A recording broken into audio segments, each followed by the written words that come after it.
За очередную радость встретиться в собрании святых. Когда-то сказал Давид: возрадовался я, когда сказали мне: пойдем в дом Господень.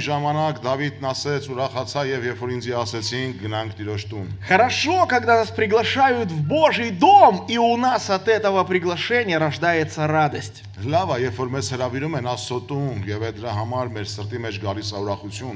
Когда-то один человек сказал, он сказал: я думаю, что все, кто приходят в собрание в среду,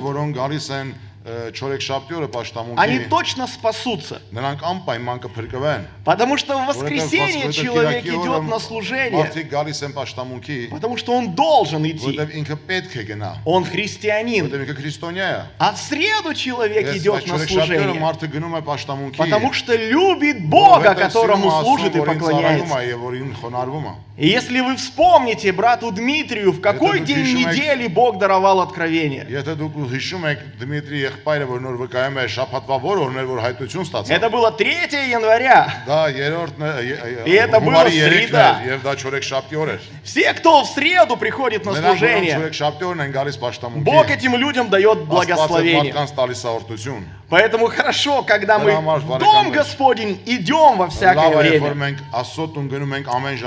Я хочу поделиться с вами темой, которую я назвал «Борьба с 5 царями». Мы прочитаем несколько текстов. Книга Иисуса Навина, 10 глава. Книга Иисуса Навина, глава 10. В первых главах книги Иисуса Навина мы читаем о том, как Израиль под руководством Иисуса Навина, как они начали завладевать землей Палестины. Они завоевали город Иерихон. Со второй попытки они завоевали город Гай. И цари той местности, они пришли к такому выводу: если каждый из нас будет воевать с Израилем 1 на 1, скорее всего мы Израилю проиграем. Но если мы наши усилия объединим и пойдем воевать против Израиля, тогда шансы на победу у нас становятся больше. Книга Иисуса Навина, 10 глава, 5 стих. Они собрались и пошли 5 царей аморейских. Библия называет этих 5 царей по именам. Это было 5 царей, которые объединились против Израиля. Их сражение с Иисусом Навином и воинами, которые были у него в подчинении. Сражение еще не настало. Еще ни один воин не соприкоснулся с противником. Читаем 8 стих. Иисусу Навину Господь дает обетование. И сказал Господь Иисусу: не бойся, ибо я предал их в руку твою. Никто из них не устоит перед лицом твоим. Правда, хорошее обетование. Тебя ожидает сражение с 5 царями. А Бог обращается к тебе и говорит: не бойся этих 5 царей, ибо я предал их в руку твою. Никто из них не устоит перед лицом твоим. И казалось бы, что может быть лучшим? И мы с вами, друзья, имеем много обетований в Библии. Но есть одна очень важная вещь. Никогда ни одно обетование Бог человеку просто с неба его не сбрасывает. Бог от человека ожидает сотрудничества. Мы слышали, что Исааку нужно было сеять ячмень. А Бог, посеянное Исааком, благословил и умножил во 100 крат. Он не сидел, не ждал. Хлеб ему с неба не падал. Нет, он сеял, а Бог благословлял. Вот предстояло Иисусу Навину сражение. Скажите, мог ли Бог сделать так? Он сказал бы Иисусу Навину: завтра отдыхайте больше обычного. Вы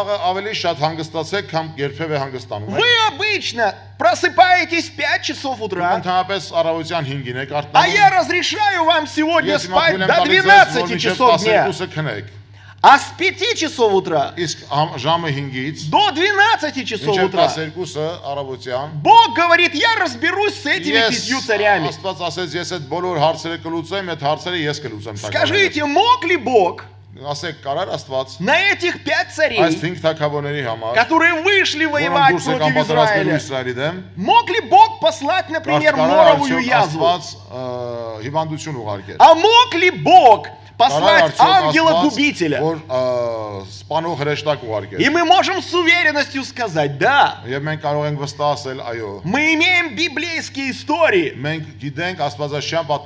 где моровая язва уносила жизни, где ангел-губитель обрывал людям жизнь,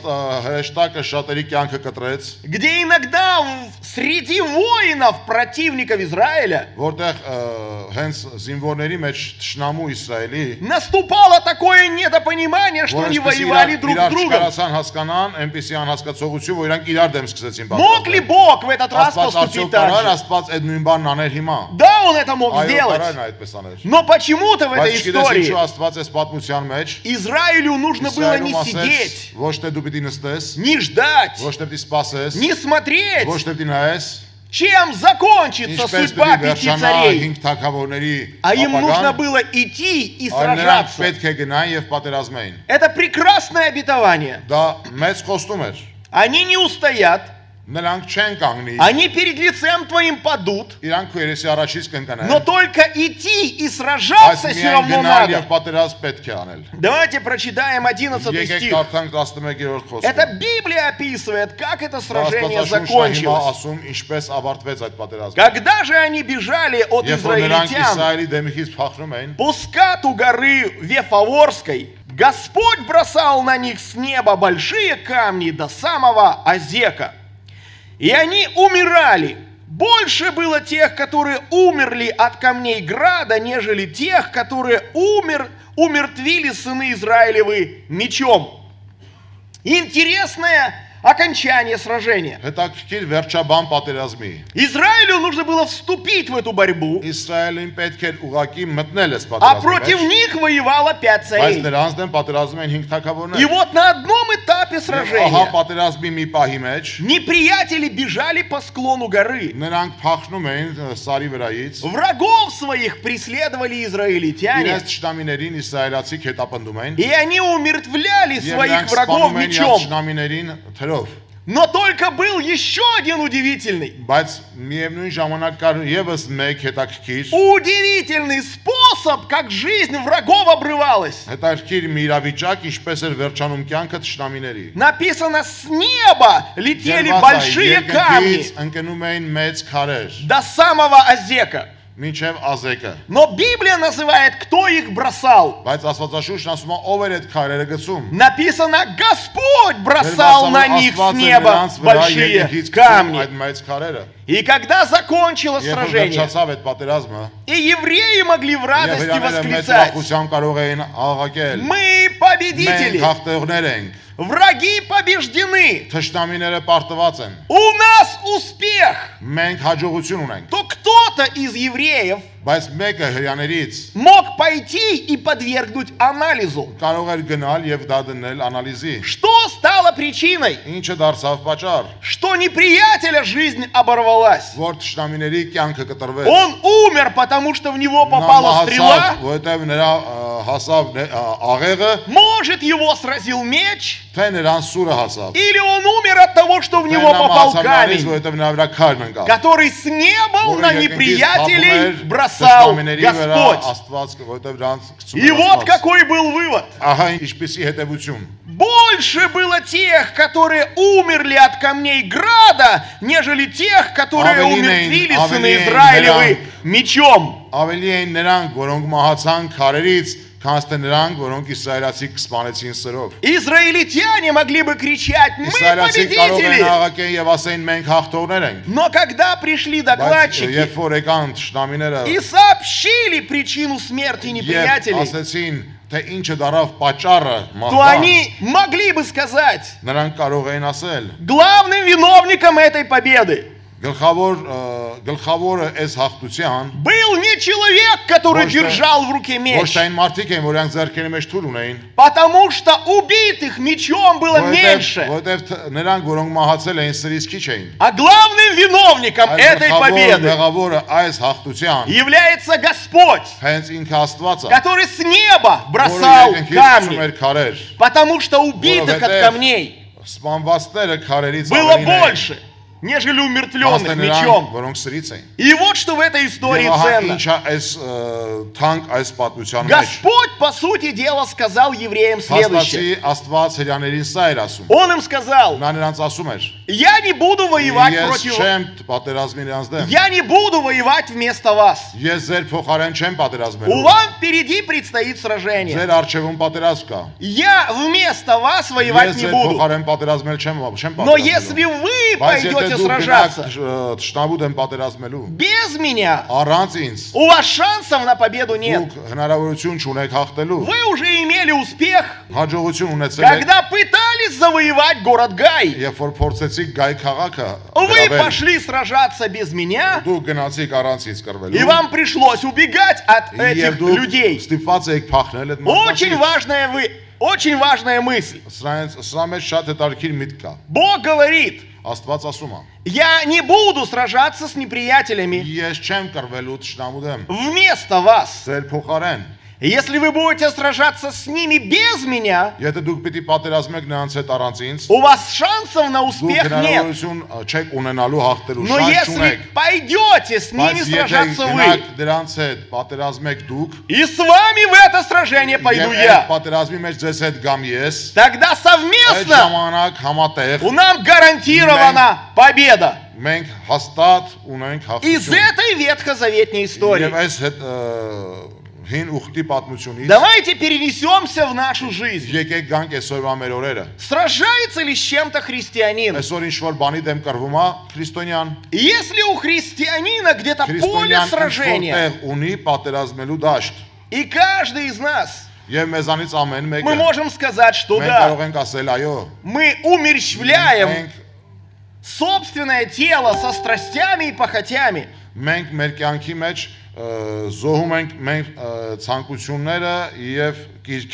У нас с вами есть разные привычки. У нас есть разные черты характера. У нас есть какие-то наклонности или увлечения. И мы понимаем, что этого в нашей жизни быть не должно. Что мы делаем? Мы начинаем сражаться со своим характером, со своими наклонностями, со своими чертами характера. И я задаю вопрос: достаточно ли сил человека, чтобы его характер стал другим? Достаточно ли усилий человеческих, զորությունն ու ուժը, чтобы греховные привычки больше в твоей жизни над тобою не господствовали. Մեր вրա չիշխեն։ И мы можем с уверенностью сказать, чисто человеческих усилий, ուղղակի մեր մարդկային գործողությունները, силы воли в самом человеке, մեր մարդկային կամքի ուժի համար, որ на то, чтобы изменить свой характер, դա բավարար չի, որ փոխի մեր բնավորությունը, на то, чтобы изменить որպեսզի փոխվի свои наклонности. մեր հակումները, у человека это ему мало, դա մարդու համար քիչ է, человек слаб, մարդը թույլ է, и сам в себе изменить ничего не может. Ինքը իր մեջ փոխել ոչինչ չի կարող։ Второй вариант. Երկրորդ տարբերակ, может ли нас изменить Господь? Կարա արդյոք մեզ փոխի Աստված։ И мы имеем в Библии множество героев. Եվ մենք Աստվածաշնչի մեջ շատ հերոսներ ունենք։ Мы знаем, каким человеком был Савл, մենք գիտենք Սավուղն ինչպիսի մարդ էր, который стал апостолом Павла. որը դարձավ Պողոս առաքյալը։ Он о себе сказал, ինքն իր համար ասում էր, что он был некий изверг, որ ինքը այսպես մի գազան էր, но его помиловал и осветил Господь. ողորմած եւ սրբեց Աստված։ Божья сила, Աստվածային ուժը, она сильна изменить любую жизнь, նա ունի զորություն փոխելու ամեն մի կյանք, осветить любое сердце, սրբա լուսավորի օրևիցե սիրտ, освободить человека от любых греховных привычек. մեղքի սովորություններից։ Но только в этой борьбе Բայց միայն այդ պատերազմի մեջ история точно такая же, պատմությունը հենց այդպիսին էր, как у Иисуса Навина в борьбе с 5 царями. ինչպես Հեսուի կյանքի մեջ 5 թագավորների հանդեպ։ Я хочу предложить вам, Ես ուզում եմ ձեզ առաջարկել, возьмите и попытайтесь назвать վերցրեք եւ փորձեք անվանել 5 недостатков, 5 պակասությունները, 5 греховных наклонностей, 5 մեղքի հատկանիշներ, или 5 каких-то привычек или черт вашего характера, 5 սովորություններ ձեր բնավորությունից, которые вы не хотите, чтобы они у вас были. որոնք չեք ուզում, որ այսօր ձեր կյանքի մեջ դրանք լինեն։ Это и есть объект вашей борьбы. Դա էլ հենց ձեր կրվելու, պատերազմելու հենց հիմքն է։ Кто-то борется с завистью, Ինչ որ մեկը պատերազմում է նախանձի դեմ, а кто-то с многословием. մերս է մեկը շատախոսության մեջ, Кто-то не может что-то рассказать, чтобы что-то не добавить. ինչ որ մեկը չի կարող ինչ որ բան պատմել, որ ինչ որ բան չավելացնի։ Разные наклонности, Տարբեր հատկանիշներ, հակումներ ունեն, разные увлечения. տարբեր էլի հետաքրքրություններ ունեն։ И человек хочет быть другим. Եվ մարդը ուզում է լինել այլ։ Он хочет, чтобы его жизнь была изменена. Նա уզում է, որ իր կյանքը լինի փոխված։ Но усилий самого человека для этой перемены Մարդու կողմանը արած գործերի ուժը Մало. բավարար չի։ этого недостаточно. Դա բավարար չի։ Надо, чтобы тебе в помощь. Պետք է որ քեզ գա օգնության։ Надо, чтобы с тобой над этим Պետք է որ изменением քեզ հետ այդ փոփոխությանը работала святая сила Святого Духа. աշխատի սուրբ զորությունը, սուրբ Но հոգու։ удивительно, Բայց հետաքրքիր է։ Бог говорит, я не буду изменять твой Աստված ասում է, характер ես չեմ փոխելու քո բնավորությունը, вместо тебя. քո փոխարեն։ Но если ты будешь изменять его Բայց без եթե меня, դու որոշես փոխես առանց ինձ քո у тебя բնավորությունը, шансов на перемены немного. դու շանս չունես։ И Господь Շատ говорит, քիչ է քո համար շանսը։ но если мы этим делом Բայց займемся եթե մենք вместе, իրար հետ զբաղվենք այդ գործով, гарантированно будет победа. գարանտիա կա հաստատ, որ հաղթություն И вот առնելու։ тут важная вещь. Եվ այստեղ կարևոր մի հիմք կա։ Послушайте, Լսեք, Бог своей благодатью, Աստված իր շնորհքով Он ничего не делает вместо нас, ինքը ոչինչ չի անում մեր փոխարեն, но Он готов очень многое բայց делать ինքը вместе պատրաստ է с շատ нами. բաներ անելու մեզ հետ, Вместе с нами. մեզ հետ, Вместе с нами. մեզ հետ։ Потому тот, кто не Դրա համար նա откликается, ով չի պատասխանում նրա, չի արձագանքում նրան, тот, кто не предпринимает усилий, նա որ չի ուզում ինչ-որ բաներ անի, Чтобы որպեսզի его Աստված жизнь իր была կյանքի մեջ изменена. փոփոխություն անի, это человек, который останется без перемен. դա այն անձնավորությունն է, որը կմնա առանց փոփոխության։ Позвольте, я вам это объясню небольшим Եկեք ես примером. ինչ-որ մի օրինակով ձեզ բացատրեմ սա։ Я, когда еще был Советский Союз, Ես այն ժամանակ, քանի որ դեռ սովետական я հանրապետության служил в советской армии. ես սովետական բանակում էի ծառայում, И я был призван в Туркмению, եւ ես կանչված էի Թուրքմենիայում где-то ծառայության, около 170 километров от афганской границы. որը մոտ 170 կիլոմետր էր Աղվաստանի սահմանից։ Я попал в такую воинскую часть, Ես մի այդպիսի военный часть ընկա, где каждый вечер որտեղ ամեն երեկո солдат получал право идти ложиться спать в постель, որ ամեն երեկո զինվորը իրավունք էր ստանում գնալ եւ պարկել տեղաշոր, лишь только после того, когда он 10 раз подтянулся на перекладине. որը կարող էր մինչև քնելը 10 անգամ ժիմ անել։ Когда сержант говорил «отбой», Երբ որ սերժանտն ասում էր это значит, солдаты могли идти спать. Դա նշանակում էր, որ զինվորները կարող են գնալ քնել։ Но путь к кровати должен был проходить через турник. Բայց ճանապարհը մինչև քո կրավատ որ քնես, անցնում էր տուրնիկի կողքով։ Ты подходил к турнику, 10 раз подтянулся и шел к кровати. Դու գալիս ես տուրնիկի մոտ, 10 անգամ ձգվում ես եւ ամեն ինչ նորմալ է։ Но среди моих сослуживцев Բայց իմ кողքը եղած ծառայողների был один парень,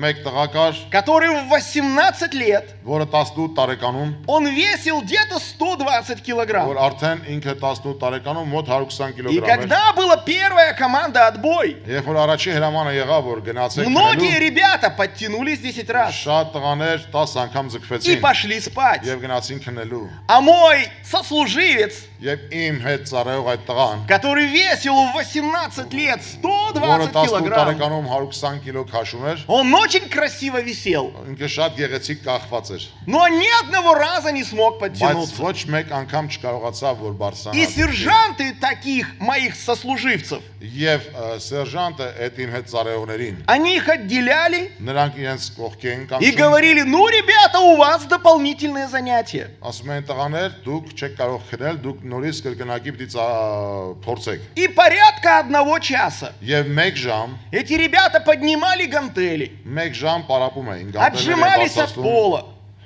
ժիմ էին անում, помогали друг другу подтянуться на перекладине. օգնում էին, որպեսզի կարողանան ձգվեն այդ փայտի И վրա։ так продолжалось Եվ այդպես շարունակվում էր, у этого парня, который весил 120 եւ այդ տղան, килограмм. որ 120 կիլո էր, И так продолжалось у него 6 месяцев. եւ այդպես 6 ամիս ինքը ամեն օր И через վիճակում էր։ 6 месяцев Եվ 6 ամսից հետո очередной раз звучит команда «отбой».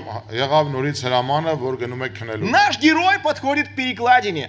Մեր հերոսը норից մոտեցավ այդ զողին։ И, о чудо, он подтягивается 7 раз. Ինքը 7 անգամ ձգվեց։ 10 раз он еще не подтянулся. 10 անգամ դեռ չէր ձգվել։ Но 7 раз он уже Բայց 7 подтянулся. անգամ արդեն И ձգվեց։ если бы видели вы, как он красиво висел в первый вечер, Եթե դուք տեսնեք ինչպես լավ գեղեցիկ կախվել էր ինքը առաջի գիշերը, и через 6 месяцев вы видите, եւ что он 6 ամիս հետո դուք подтягивается տեսնեք 7 ինչպես раз, ձգվում 7 անգամ, вы могли бы подойти к нему и դուք կարող сказать: եք մոտենալ իրան եւ ասել. дай секрет, Տուր գախնիկը, расскажи, պատմի, как у тебя получилось ինչպես քեզ մոտ դա ստացվեց, за 6 месяцев որ 6 ամսվա մեջ научиться подтягиваться որ սովորեցիր ձգվել 7 раз. 7 անգամ։ И я хочу рассказать вам, Ես ուզում եմ հիմա ձեզ ասել։ представьте себе, что он вам отвечает так. Եվ պատկերացրեք, որ ինքը ձեզ պատասխանում Каждый այսպես. вечер Ամեն երեկո я подходил под турник, ես եկա տուրնիկի տակ կանգնեցի, красиво складывал руки գեղեցիկ ձեռքերս այսպես դրեցի и արյուն молился Богу. եւ աստղոթում էի ասում էի. Способность подтягиваться. Ձգվելու հնարավորություն Сойди на меня. արի ինձ վրա։ Способность подтягиваться. Հնարավորություն եւ ուժ Проявись во мне. ուժ ունենամ արի իմ մեջ։ И он нам говорит: я так молился Եվ 15 ասում եմ минут, եւ ես 15 րոպե զվաղոթեցի и после этого шел, ложился եւ спать. դրանց գնացի կբարգեցի քնեցի։ Скажите, если бы человек так делал 6 месяцев, Ասեք եթե մարդը 6 ամիս այդպես աներ։ каждый вечер, Ամեն երեկո красиво молился, գեղեցիկ աղոթում էր, но ничего не делал, բայց ոչինչ չէր անում։ подтягивался бы он 7 раз или нет? Ինքը կարար 7 անգամ ձգվեր, թե չէ։ В том-то и дело, Դրանում էլ հենց բանն что ничего бы в его жизни не Ոչ մի изменилось. բան իր կյանքի մեջ չէր По փոխվի։ сути дела, Бог говорит: Հաստատի Աստված ասում է. начинай действовать, Սկսի գործել։ и я тебе помогу. Եվ ես քեզ կօգնեմ։ Сей ячмень, А я его благословлю. Начинай сражение. И я тебе помогу. Но многие люди, они видят в себе недостатки. Но все, что они с ними делают, они красиво за них молятся. Они вот так складывают руки и говорят: о, способность многословия, уйди от меня. Наступает следующий день, но они многословят так же, как и вчера. Они продолжают молиться. И через месяц говорят так же много, как и месяц назад. И в разговоре с верующим человеком они вам могут сказать: молитва в моей жизни не дает мне никакого успеха. Если бы кому-то из нас нужно было бы участвовать в соревнованиях по бегу, дистанция 100 метров, и вам сказали: через 6 месяцев, такого-то числа, в такое-то время будет начало соревнований. И вы каждый день приходите на стадион и красиво складываете на беговой дорожке руки и говорите: о, способность быстро бегать, приди ко мне. И вы не предпринимаете ни одного шага. Вы даже не предпринимаете попытку пробежать 100 метров. Вы очень трепетно к Богу обращаетесь с молитвой. Наступило или прошло эти 6 месяцев? Скажите, что будет с вашей способностью бегать? Она станет большей или прежней? Понимаете, ли в нашей жизни есть недостатки? И мы в себе хотим развить какие-то добрые качества. Но часто мы только молимся, но ничего не делаем. Вот почему я говорю: борьба с 5 царями, с недостатками в своей жизни. С ними не надо договариваться. С ними надо сражаться. Но только если ты сражаешься сам, шансов победить у тебя немного.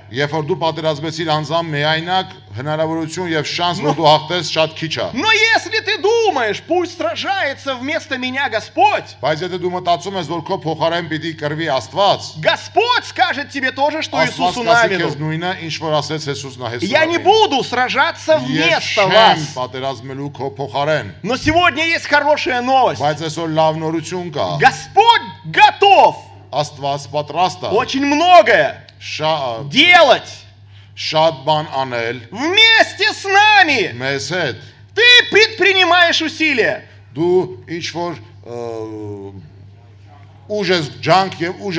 А он с неба не камни, а благодать Святого Духа не спосылает. И вдруг в твоей жизни совершается победа. Ты оглядываешься назад и говоришь: я раньше легко лгал, а сегодня я не обманываю. А когда ты задумаешься, как это произошло, то ты сам себе скажешь: у меня было маленькое усилие, я предпринял усилие, чтобы больше человека не обманывать. А с неба на меня сошла благодать Святого Духа. И сегодня, как евреи тогда, ты скажешь: не я победил недостаток, а ты скажешь: Господь помог мне освободиться от недостатка. Аллилуйя! И я из этого хочу сказать: христианин – это человек, который не призван сидеть, а он призван откликаться и вкладывать усилия. Представьте Представьте себе картину. Պատկերացնեք ձեզ մի պատկեր, Вы живете в доме. դուք ապրում եք մի տան И մեջ, прямо у вас вдоль вашего дома проходит забор. եւ ուղղա հենց ձեր տան դիմացով Փարիզ բանցնում։ Вы живете в доме, из окна которого этот забор виден. Դուք ապրում եք այդ տան մեջ, որտեղից այդ Փարիզ բերվում է։ Из-за старости этот забор упал. Եվ այդ Փարիզ իր հնությունից ընկել է։ Вы смотрите на забор, который лежит, Դուք նայում եք ինչպես է այդ Փարիզ պարկել, и понимаете, что это некрасиво, что он лежит. եւ հասկանում եք, որ դա գեղեցիկ չի, որ նա Вы պարկել է։ дома склоняете колени Դուք տունը ծունկի եք ցալ գալիս, и говорите: Господь, եւ подними ասում եք забор. եւ ծունկի գալով ասում եք Աստված իմ, բարձրացրա այս Փարիզները։ И вы об этом молитесь сегодня, Եվ դուք դրա մասին աղոթում եք и այսօր, завтра, եւ վաղը, и на третий եւ день. երրորդ օրը։ Я хочу спросить у Ես вас, ուզում եմ հարցնել ձեզ, поднимется ли забор? այդ դարպասները կբարձրանան։ И я уверяю вас, ничего с забором не Ես произойдет. այդ դարպասների այդ Փարիզների հետ ոչ մի բան տեղի չի Но ունենա։ если вы увидите, что забор упал, Բայց երբ որ դուք տեսաք, որ այդ ինքել է, выйдите из своего дома, դուք եք գալիս ձեր տնից возьметесь за край забора, եւ Փարիզի անկյունից վերցնում и եք после этого скажете: եւ դրանից դուք ասեք. Господь, Աստված, я сколько могу усилий приложу, ես ինչքան կարողանում եմ ուժ եմ а գործադրում։ недостающее добавь мне ты. Եվ այն որ պակասում է իմ կյանքում այդ ուժը И դու вы ավելացրա։ поднимете забор и поставите на Եվ դուք место. բարձրացնեք եւ կդնեք իր տեղը։ Христиане Քրիստոնյան зачастую к հաճախ своим недостаткам относятся так. հաճախ իր կյանքի մեջ ունեցած պակասություններին У них հայտնվում забор այսպես։ духовный лежит, Իրանց կյանքի մեջ Փարիզ պարկած է հոգևոր կյանքի, а они молятся: բայց իրանք աղոթում են։ Господи, пусть Господь желание им читать Библию придет ко Թող мне. իմ կյանքի մեջ գա կարդալու ցանկությունը, Пусть желание թող молитвенного ցանկությունը общения с աղոթելու тобой եւ у меня քո հաղորդակցելու проснется. ցանկությունը գա իմ կյանքի մեջ։ И бесполезно, друзья, тогда ждать. Եվ բարեկամներ զուրա այդ ժամանակ սпасել։ Вот почему говорю сегодня Ինչի вам, համար ասում եմ ձեզ։ мои братья и мои Իմ сестры, թանկագին եղբայրներ եւ քույրեր։ Библия говорит вам и мне, Աստվածաշունչն ասում է ինձ եւ քեզ։ что ты прилагай усилия, Դու ջանք արա, то вы к этому приложите все усердие ваше, говорит որ апостол դրա համար Петр. դրեք ձեր բամբող ջանքը։ Если ты приложишь усердие, Եթե դու ջանք անես, тебя обязательно заметит Бог. քեզ անպայման կտեսնի Աստված։ На твое усердие Он положит Եվ քո руку ջանքի своего վրա կդնի իր благословения. ձեռքը օրդության։ И то, что тебе казалось Եվ այն որ քեզ невозможным, համար դառնում էր անհնար, станет абсолютно возможным. հնարավոր։ Я на этом сейчас хочу Ես сделать վրա паузу. ուզում եմ մեկ պաուզա անել։ И хочу пригласить вас Եվ сейчас ուզում к եմ ձեզ молитве. հրավիրել աղոթքի։ Я хочу пригласить вас. Ես ուզում եմ հրավիրել Давайте ձեզ։ позволим Божьему Духу, Եկեք թույլ տանք Սուրբ Հոգուն։ как во времена Иисуса Навина, Ինչպես Հիսուսի Հեսուի в ժամանակներում духовной борьбе, հոգևոր պատերազմի մեջ евреям с неба падали в помощь камни, հայրաների համար երկնքից օգնության համար թափում են քարեր։ уже в твоей духовной борьбе. Ավելի ուշ քո կյանքում С հոգևոր неба на պատերազմի тебя не մեջ спосылается сила Святого Духа. Սուրբ Հոգին։ Но только она не спосылается. Сила Святого Духа на того, кто начинает сражаться. Բայց միայն գալիս է նրա վրա Սուրբ Հոգու զորությունը, ով սկսում է պատերազմել։ Не на того, кто ждет. Ոչ թե նրա վրա ով սպասում Не է, на того, кто сложа руки сидит. ոչ թե նրա վրա ով ձեռքերը դրել է եւ նստել է, А на того, кто что может այլ նրա делать. վրա ով ինչ որ բան կարող է Он անել, усилия предпринимает. որ նա ուժ է գործադրում։ Таковым людям помощником Այդ выступает մարդկանց Господь. համար օգնության է գալիս Աստված։ И если ты в своей жизни Եվ եթե դու այսօր քո կյանքի մեջ имеешь этих 5 недостатков, ունես այս 5 պակասությունները, с которыми ты ведешь борьбу, որոնց հետ դու պատերազմում ես, с которыми ты сражаешься, որոնց դեմ դու պատերազմում ես, ты должен понять, դու պիտի հասկանաս, твоих личных усилий в этой борьбе мало. քո անձնական ջանքերը տեղ բավարար չի, Но без твоего усилия բայց առանց քո ջանքերի Бог свою силу, Աստված помощь իր тебе не ուժը քեզ даст. օգնության չի տալու։ Потому никогда Бог Որովհետև դրա своей համար благодатью Աստված իր շնորհքը ничего не делает вместо нас. չի անում ոչինչ մեր փոխարեն։ Но Он готов очень многое делать Բայց նա պատրաստ է շատ բաներ անել вместе с մեզ нами. հետ И միասին։ я хочу пригласить вас. Եվ ես ուզում եմ հրավիրել Давайте в ձեզ։ этой молитве. Եկեք այս աղոթքի մեջ։ Божья благодать Աստծո շնորհքի մեջ։ пусть ныне совершит в тебе эту Թող победу. այսուհետ Աստծո շնորհքը մեր կյանքի մեջ բերի այդ հաղթությունը։ И подарит тебе обильное благословение. Եվ նվիրի քեզ առատ օրհնություն։ Мы делаем паузу в нашем рассуждении. Մենք այսօրվա մեր թեմայի մեջ чтобы прямо сейчас պաուզա ենք անում, որ հենց հիմա возвысить свой голос и молитву к Богу. ձայնը դեպի Աստված եւ Встанем для молитвы. Аллилуйя.